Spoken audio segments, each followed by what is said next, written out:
Well, the man of Gbaja joins us now. He's the head labor relations of NLC to shed some light on that. Thank you for coming on this morning. Thank you for having me. Well, yeah, part of the last speech band there, we don't know how long this will continue for, but Labour have resolved to go on. But the headline of some of the papers here, FG saying, no further talks till NLC calls off strike. How is Labour going to forge ahead? Well, that's why we've always insisted we can't have dialogue with the deaf. The problem is the attitude of government. For you to have meaningful dialogue, the other party must be clear and committed to it. The federal government in particular always feels it's about forcing it down anybody's throat, and that has been the challenge we've had with them over the years. The Buhari government is no exception. They are trotting a path that we are used to.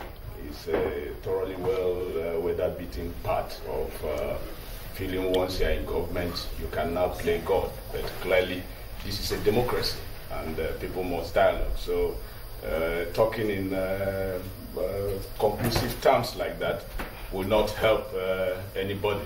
So, clearly for us, it's a question of we are willing to dialogue, because that is what we're all about. You know, it's about dialogue. I'm just wondering, because even the government, I mean, when the minister was here, he did say that it's a tough decision that they had to take. Many government agencies and officials have also said the same thing. And Labour also saying it's a tough decision to take, but the difference is government says, yeah, but we'll have to take it. Since everyone agrees it's a tough decision, isn't Labour looking inwards to say, well, look, we've got a challenge presenting a common front. And if a house is divided against itself, how can you stand, let alone push forward this stand of yours? Yeah, unfortunately, we're having to battle with two things. But much more fundamentally is the issue of a bad policy. Whether we have a divided house or a united house, the bad policy is the bad policy. And there is no dispute with regards to Labour's interpretation of what the policy is. I get the point, but why I'm saying that, what is the point then pushing for the bad policy on one leg? It's better we push it with one leg than when you know push you at can't all. succeed? No, ultimately we'll succeed. The intro when the Pengasin person was speaking, my comrade in Abuja, Jai Gaskia, alluded to how the military struggle started. It started obviously on one leg. Ultimately, we all even came down on all fours, and we got the result we needed. So even if we take off on one leg now, ultimately we'll get on all fours, because it's biting everybody now.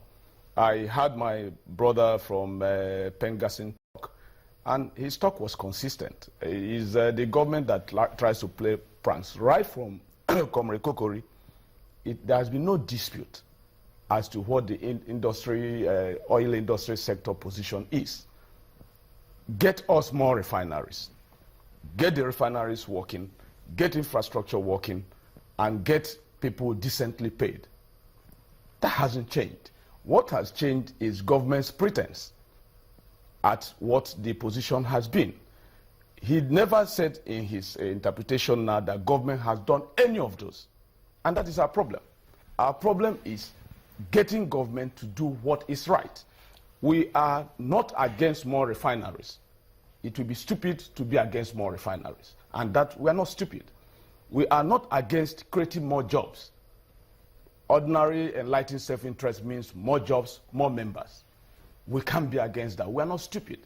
We are not against having our infrastructure fixed. We are not stupid. We are backing that.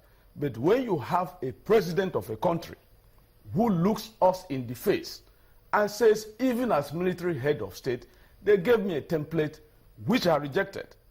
Other people implemented it, and what they told me then would be the result. I sat back as an ordinary Nigerian, not as a president anymore, and saw that those things didn't turn out to be.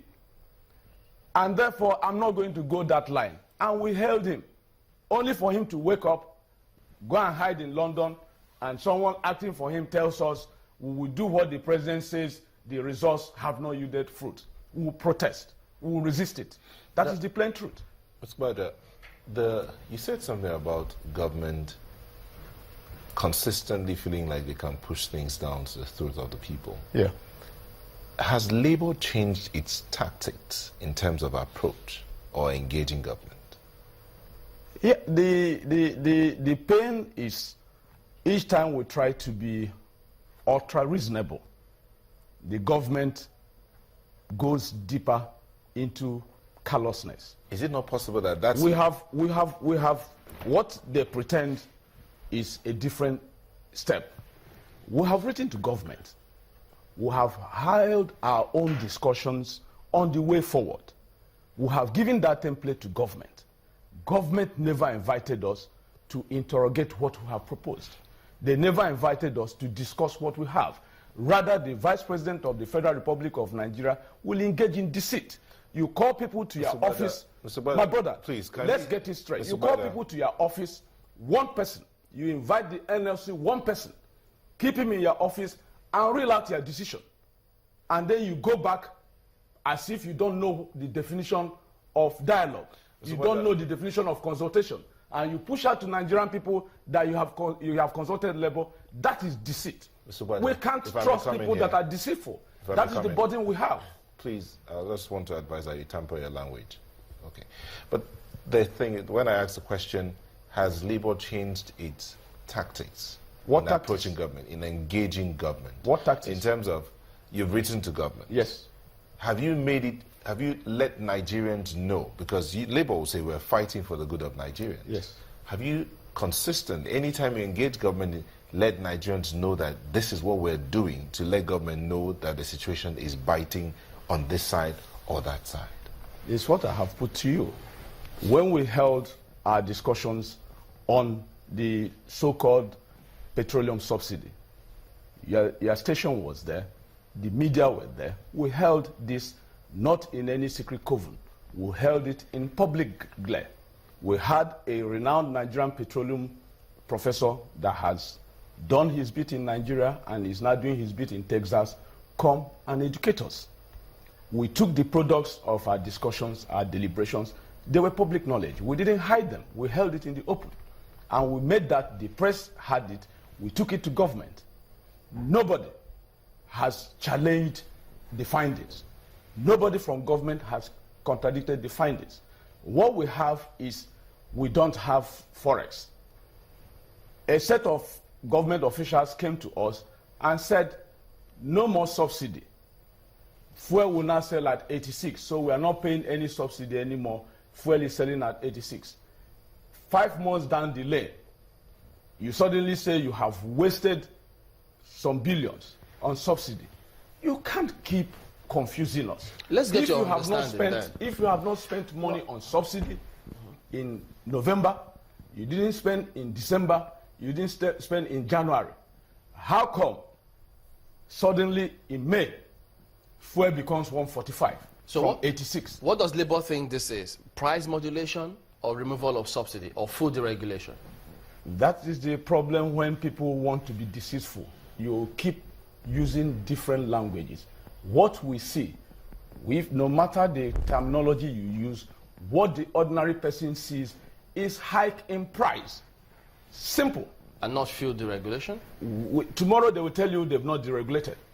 Because if they now want to make the price 250, they will tell you there was still an existing subsidy. When they want to make it 300, they will tell you there's still an existing subsidy. When the price becomes 450 naira per liter tomorrow, they tell you that there was another existing subsidy. So we are not interested in those brand of semantics. What we're interested in is, you have pushed the pump price of fuel from 86 to 145. And we say that is thoroughly unreasonable for a crude oil producing country. We say it is thoroughly against the promises made when Nigerians were voting them into power, because they told us that they had the capacity to make refineries work. So the refineries were working were not working because of corruption. All right. Now that we have somebody who is fighting corruption and the refineries are not working, it means they had a wrong diagnosis of what the problem is. So they must be bold enough to admit that. So Labour... That is the takeoff point.